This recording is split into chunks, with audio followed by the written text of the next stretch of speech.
എല്ലാവർക്കും നമസ്കാരം. ഞാൻ കുറച്ചു മാസങ്ങളായിട്ട് റീൽസ് ചെയ്യുന്നുണ്ട്, നിങ്ങൾക്കറിയാലോ. അപ്പോൾ എനിക്ക് റീൽസ് ചെയ്തപ്പോൾ അതേപോലെ ഷോർട്സ് ചെയ്യുന്നുണ്ട്. ഷോർട്സിലും നല്ല നല്ല കമൻറ്റ്സ് വന്നു, നല്ല അഭിപ്രായങ്ങൾ വന്നു, ഫീഡ്ബാക്കുകൾ വന്നു. ഒരുപാട് പേര് എന്നെ പേഴ്സണലി വിളിച്ച് നല്ല ഫീഡ്ബാക്കിൽ തന്നു. കുറച്ച് പേര് എനിക്ക് എൻ്റെ പഴയ സുഹൃത്തുക്കളും പിന്നെ അങ്ങനെയുള്ള ആൾക്കാരെല്ലാം കുറച്ച് പേര് എനിക്ക് വാട്സപ്പിലൂടെ വോയിസ് മെസ്സേജ് ആയിട്ടുള്ള ഫീഡ്ബാക്കുകൾ തന്നു. ശരിക്കും എനിക്ക് ഇതൊക്കെ നല്ല രീതിയിൽ തന്നെ ഹെൽപ്പ് ചെയ്തു ഓരോ സ്റ്റേജിലും ഇമ്പ്രൂവ് ചെയ്യാൻ വേണ്ടിയിട്ട്. അപ്പോൾ അതിന് ഞാനൊരു പ്രത്യേകം താങ്ക്സ് പറയാണ് ഈ ഒരു വീഡിയോ തുടങ്ങുന്നതിന് മുമ്പ് തന്നെ. കാരണം ഇങ്ങനെ ഒരു വോയിസും ഇത് തുടങ്ങാനൊരു കാരണമുണ്ട്.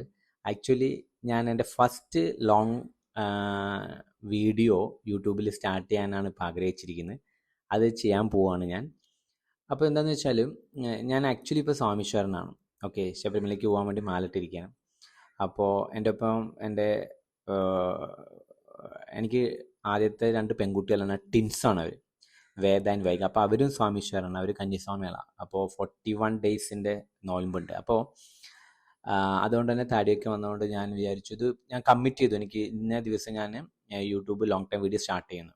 ഓക്കെ, എൻ്റെ മെൻറ്റേഴ്സിൻ്റെ അടുത്ത്. അപ്പോൾ അവരെപ്പോഴും പറയും പ്രോക്കാസ്റ്റിനേഷൻ ഒരു ഡിസീസാണ്, അതേപോലെ തന്നെ പെർഫെക്ഷണലിസം അതും ഒരു ഡിസീസാണ്. ഇത് രണ്ടും നമ്മളുടെ ഗ്രോത്തിനെ ശരിക്കും തടയും. ഇത് രണ്ടും ഒരു ട്രാപ്പാണ്. നമ്മൾ അറിഞ്ഞോ അറിയാണ്ടോ നമ്മൾ പലരും ഇതിൻ്റെ ഒരു കെണിയിലാണ് ആക്ച്വലി. അപ്പോൾ ഇത് പറഞ്ഞു തന്നുകൊണ്ട് തന്നെ ഞാൻ വിചാരിച്ചു ആ ഡേറ്റിൽ തന്നെ ഞാനിത് ചെയ്യും. അപ്പോൾ അങ്ങനെ നോക്കുമ്പോഴാണ് ഇപ്പോൾ താടിയൊക്കെ വെച്ചൊരു ഫസ്റ്റ് തന്നെ വീഡിയോ ഇടണോ എന്നുള്ളത്. അപ്പോൾ ഞാൻ വിചാരിച്ചു എനിക്ക് എന്തായാലും വോയിസ് വീഡിയോ വെച്ച് സ്റ്റാർട്ട് ചെയ്യാം, എന്നിട്ട് അനിമേഷൻ ഓഡിയോ വീഡിയോസ് ഇതിൽ ആഡ് ചെയ്യാം. അപ്പോൾ എൻ്റെ ഒരു റിക്വസ്റ്റ്, ഞാൻ അങ്ങനെ ഇത് സ്റ്റാർട്ട് ചെയ്യാണ്. ഞാൻ എന്നോട് തന്നെ കമ്മിറ്റ് ചെയ്തുകൊണ്ട് ഞാൻ ഡിലേ ആക്കുന്നില്ല. എൻ്റെ first YouTube long time video ഞാൻ ഷൂട്ട് ചെയ്യണം. നല്ലൊരു ടോപ്പിക്കാണ്, നമ്മളെല്ലാ ബിസിനസ്സുകാർക്കും യൂസ്ഫുൾ ആവുന്ന, അല്ലെങ്കിൽ നമ്മളെ ശരിക്കും അറിയാണ്ട് ഒരു കെണിയിൽ പെട്ടുപോകുന്ന ടോപ്പിക് തന്നെയാണ് ഫസ്റ്റ് ടോപ്പിക്കായിട്ട് ഞാൻ എടുത്തിരിക്കുന്നത്. കുറേ പേരുടെ ഫീഡ്ബാക്കും കാര്യങ്ങളൊക്കെ എടുത്തിട്ടുണ്ടായിരുന്നു. അപ്പോൾ അവരൊക്കെ അഭിപ്രായ പ്രകാരം ഞാൻ ഈ ഒരു ടോപ്പിക്ക് ചൂസ് ചെയ്തത്. ഓക്കെ, പിന്നെ എൻ്റെ ഒരു ബെസ്റ്റ് ഫ്രണ്ട് ഉണ്ട്, ആളൊരു വളരെ സക്സസ്ഫുൾ ആയിട്ടുള്ള ഓൺട്രപ്രണറാണ്.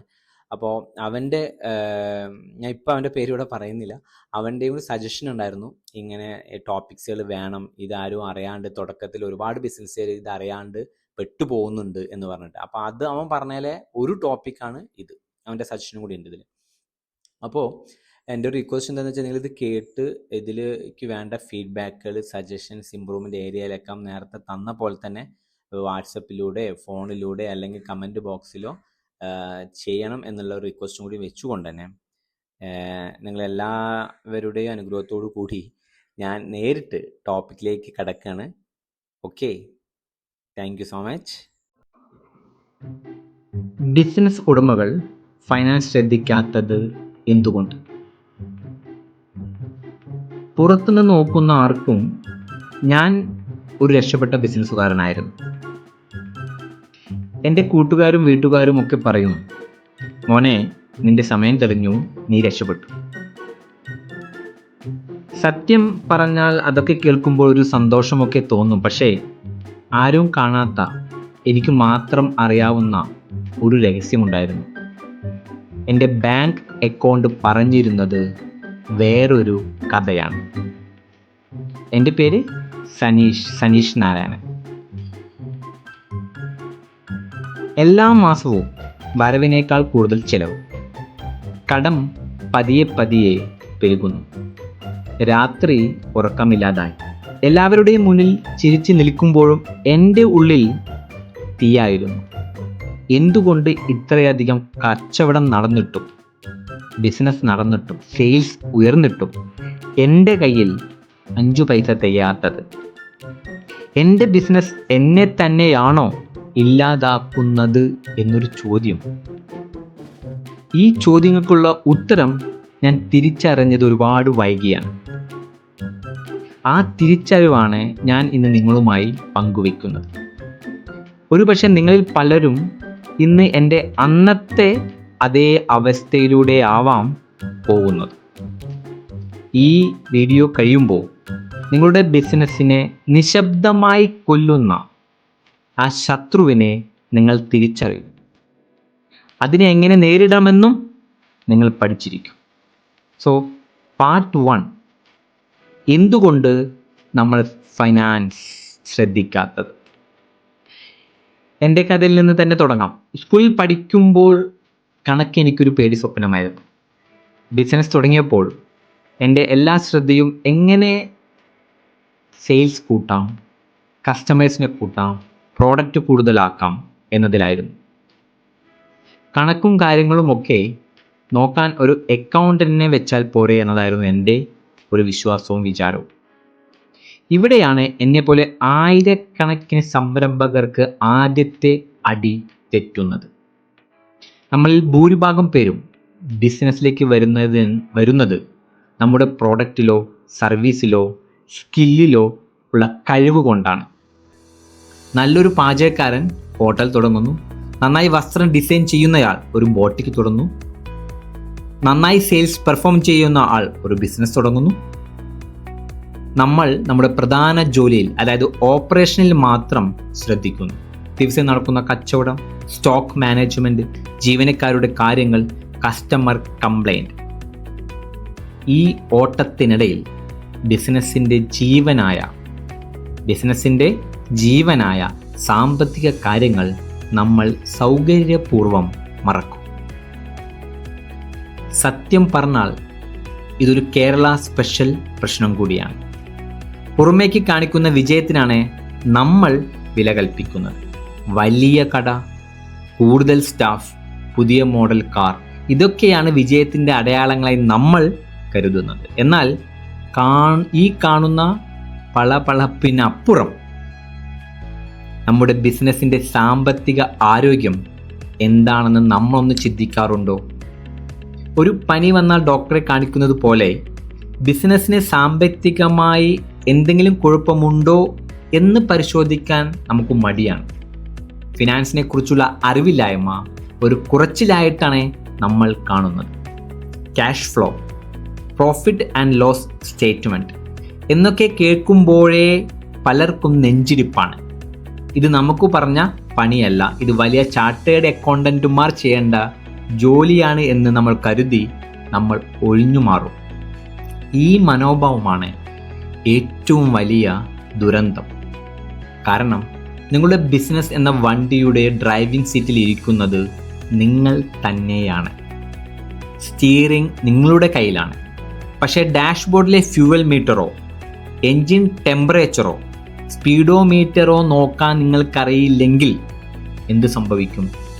വണ്ടി കുറച്ചു ദൂരം ഓടും, പക്ഷേ എപ്പോൾ പെട്രോൾ തീരുമെന്നോ എപ്പോൾ എൻജിൻ പണി തരുമെന്നോ നിങ്ങൾക്ക് ഒരെത്തും പിടിയും ഉണ്ടാവില്ല.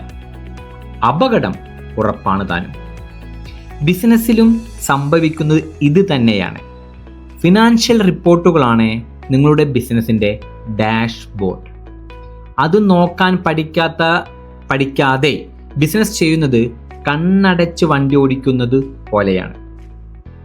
ഓക്കെ, നൗ പാർട്ട് 2, നിശബ്ദ കൊലയാളികൾ, സാമ്പത്തിക അശ്രദ്ധയുടെ ഫലങ്ങൾ. ഓക്കെ, ഫിനാൻസ് ശ്രദ്ധിക്കാത്ത കൊണ്ടുണ്ടാകുന്ന പ്രശ്നങ്ങൾ ഒറ്റ ദിവസം കൊണ്ട് പൊട്ടിമുളയ്ക്കുന്നതല്ല. അത് ചിതൽ പോലെ പതുക്കെ പതുക്കെ പതുക്കെ നിങ്ങളുടെ ബിസിനസ്സിൻ്റെ അടിത്തറ ഇളക്കും. അവസാനം എല്ലാം കൂടി നിലം പൊത്തുമ്പോഴായിരിക്കും നമ്മൾ കാര്യം അറിയുന്നത്. പ്രധാനമായും 3 നിശബ്ദ കൊലയാളികളാണ് ഇവിടെ വില്ലന്മാർ. നമുക്ക് അതൊന്ന് നോക്കാം.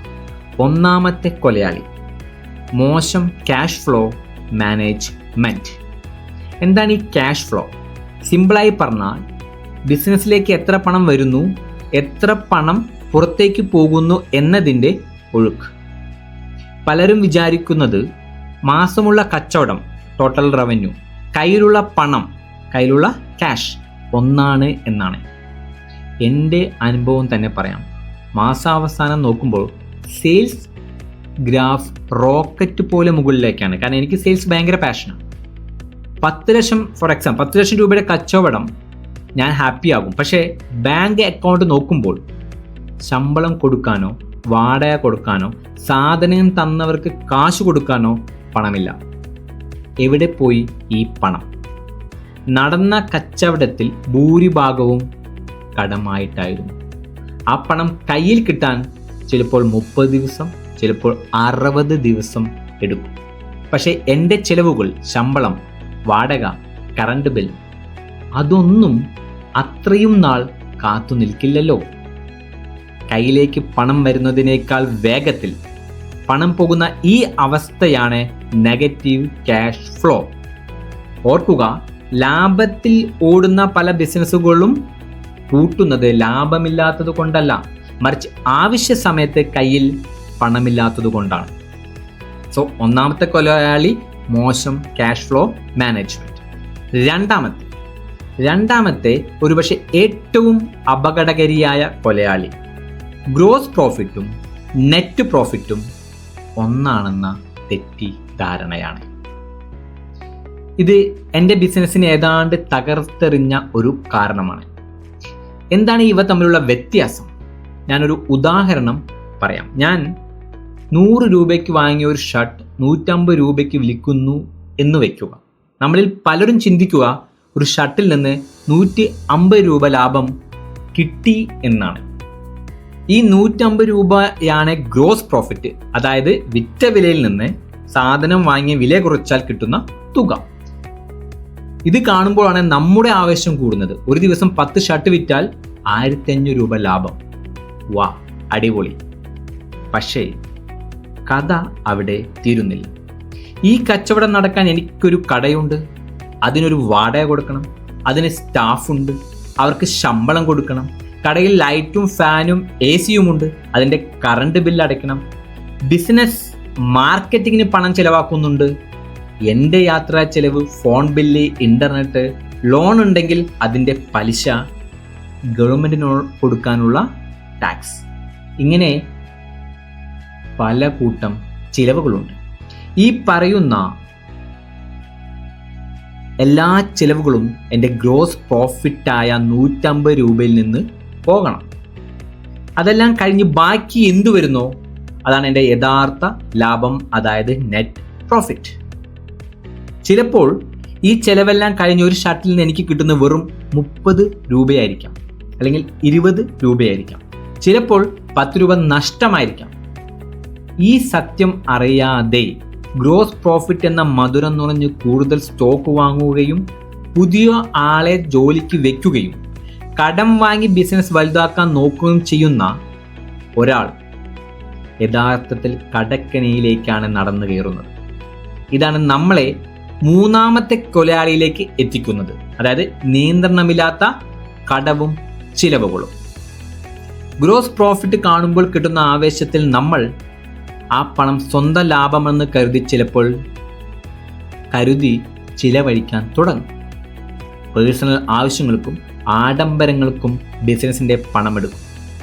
ചിലവുകൾക്കൊരു കടിഞ്ഞാണും ഉണ്ടാകുമില്ല. കച്ചവടം കൂടുമ്പോൾ ചിലവ് കൂടും, പക്ഷെ യഥാർത്ഥ ലാഭം ചിലപ്പോൾ കൂടണമെന്നില്ല. ഈ വിടവ് നികത്താൻ നമ്മൾ എന്തു ചെയ്യും? കടം വാങ്ങാൻ തുടങ്ങും. ആദ്യം സപ്ലയറോട് കടം പറയും, പിന്നെ കൂട്ടുകാരോട് ചോദിക്കും, അവസാനം ബാങ്കിലും ബ്ലേഡുകാരിലും എത്തും. പിന്നെ ഓരോ മാസവും കച്ചവടം ചെയ്യുന്നത് ഈ പലിശ കൊടുക്കാനും പഴയ കടം വീട്ടാനും വേണ്ടിയാവും. ബിസിനസ് ഒരു ചക്രവ്യൂഹത്തിൽ പെട്ടതുപോലെ തുടങ്ങും. Right? Now the third part. എന്താണത്? തിരിച്ചു പിടിക്കാം. ഫിനാൻസിൻ്റെ നിയന്ത്രണം എങ്ങനെ ഏറ്റെടുക്കാം? എൻ്റെ കഥയിലെ ടേണിംഗ് പോയിന്റ് ഒരു ബിസിനസ് സുഹൃത്തുമായുള്ള എൻ്റെ സംസാരമായിരുന്നു. എൻ്റെ സങ്കടങ്ങളെല്ലാം കേട്ടുകഴിഞ്ഞപ്പോൾ അവൻ ചിരിച്ചുകൊണ്ട് ഒരൊറ്റ ചോദ്യം ചോദിച്ചു, നീ അവസാനമായി നിന്റെ പ്രോഫിറ്റ് ആൻഡ് ലോസ് സ്റ്റേറ്റ്മെൻറ്റ് എപ്പോഴാണടാ ഒന്ന് ശരിക്കും എടുത്തു നോക്കിയത്? സത്യം പറയാലോ, എനിക്ക് ഉത്തരമില്ലായിരുന്നു. ശരിയാണ്, അക്കൗണ്ടന്റ് തരുന്ന റിപ്പോർട്ടുകൾ ഒരു ഫയലിൽ വെക്കുമെന്നല്ലാതെ അത് തുറന്നു നോക്കി പഠിക്കാൻ ഞാൻ ശ്രമിച്ചിട്ടേയില്ല. അന്ന് ഞാൻ എടുത്ത ചില തീരുമാനങ്ങളാണ് എൻ്റെ ബിസിനസ്സിനെ രക്ഷിച്ചത്. ആ സിമ്പിൾ പാഠങ്ങൾ ഞാൻ നിങ്ങളുമായി പങ്കുവയ്ക്കാം. സ്റ്റെപ്പ് നമ്പർ 1, ഒന്നാമത്തെ സ്റ്റെപ്പ്, നിങ്ങളുടെ കണക്കുകളെ അറിയുക, അവയെ സ്നേഹിക്കാൻ പഠിക്കുക.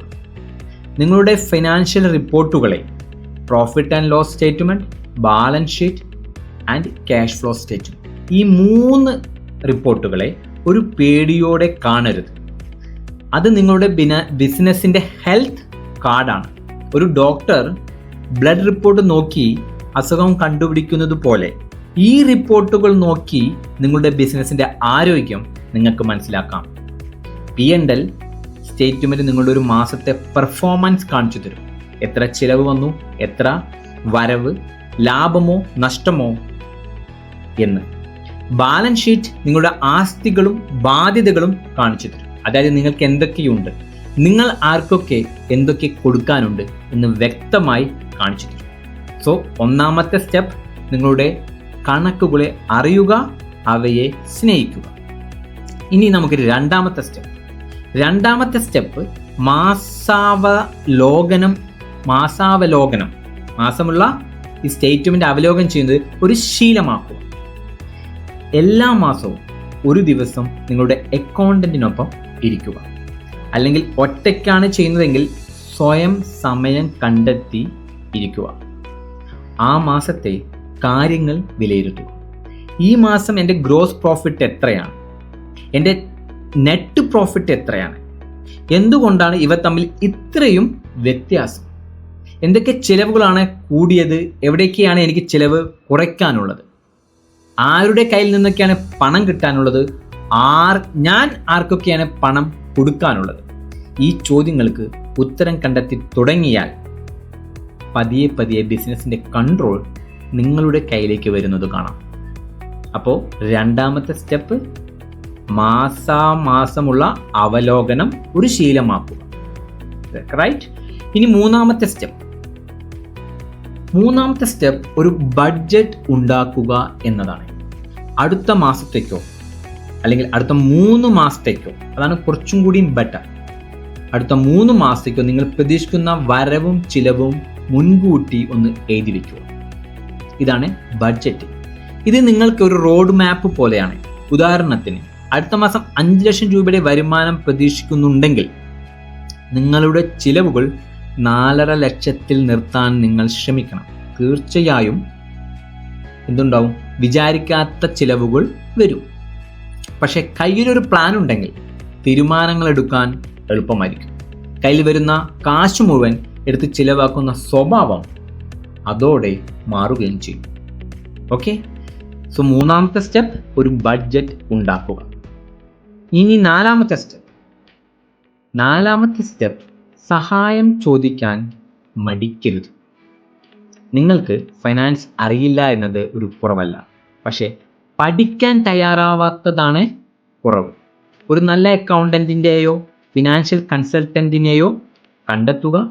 അവർ നിങ്ങളുടെ കണക്കുകൾ സൂക്ഷിക്കുക മാത്രമല്ല, ആ കണക്കുകൾ വായിച്ച് ബിസിനസ്സിൽ എങ്ങനെ മെച്ചപ്പെടാം എന്ന് പറഞ്ഞു തരാനും കഴിവുള്ളവരായിരിക്കണം നിങ്ങളെ അക്കൗണ്ടൻറ്റും നിങ്ങൾ ഫിനാൻഷ്യൽ കൺസൾട്ടൻറ്റും. സംശയങ്ങൾ ചോദിച്ച് മനസ്സിലാക്കുക. ഓർക്കുക, നിങ്ങൾ അവർക്ക് കൊടുക്കുന്ന ഫീസ് ഒരു ചിലവല്ല, നിങ്ങളുടെ ബിസിനസ്സിനുള്ള ഏറ്റവും നല്ലൊരു നിക്ഷേപമാണ് അത്. അപ്പോൾ നാലാമത്തെ സ്റ്റെപ്പ് സഹായം ചോദിക്കാൻ മടിക്കരുത് എന്നുള്ളതാണെങ്കിൽ, അഞ്ചാമത്തെ സ്റ്റെപ്പ് എന്താണ്? അഞ്ചാമത്തെ സ്റ്റെപ്പ് സിമ്പിൾ ടൂളുകൾ ഉപയോഗിക്കുക. ഇന്ന് ഒരുപാട് അക്കൗണ്ടിങ് സോഫ്റ്റ്വെയറുകൾ നമുക്ക് അവൈലബിൾ ആണ്. വളരെ എളുപ്പത്തിൽ വരവ് ചിലവ് കണക്കുകൾ നമുക്ക് എഴുതി വയ്ക്കാനും ഇൻവോയ്സ് അയക്കാനും റിപ്പോർട്ടുകൾ ഉണ്ടാക്കാനും അവ നമ്മെ സഹായിക്കുന്നുണ്ട്. ഒരു എക്സൽ ഷീറ്റിലോ ഒരു ഗൂഗിൾ ഷീറ്റിലോ തുടങ്ങി ശീലിക്കുന്നത് പോലും വലിയൊരു മാറ്റമുണ്ടാക്കും. ടെക്നോളജിയെ പേടിക്കാതെ അതിനെ നിങ്ങളുടെ ബിസിനസ് വളർത്താൻ ഉപയോഗിക്കുക. ഇതാണ് 5 സ്റ്റെപ്പുകൾ.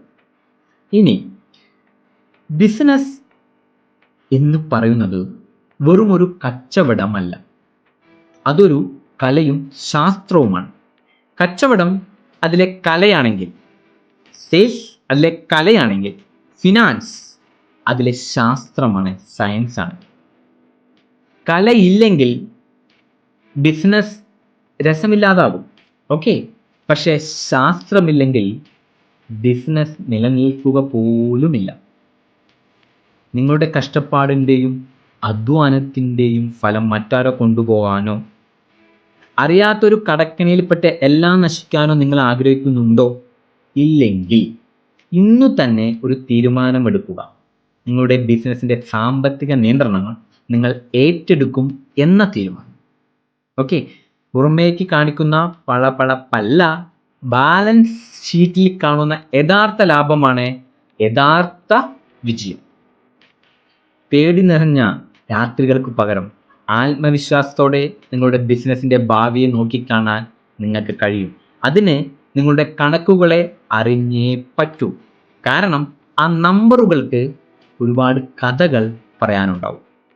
ഓക്കെ, സോ നൗ ഇനി നിങ്ങളുടെ ഊഴമാണ്. നിങ്ങളുടെ ഊഴത്തിൽ നിങ്ങളുടെ ബിസിനസ്സിൽ നിങ്ങൾ നേരിടുന്ന ഏറ്റവും വലിയ സാമ്പത്തിക വെല്ലുവിളി എന്താണ്?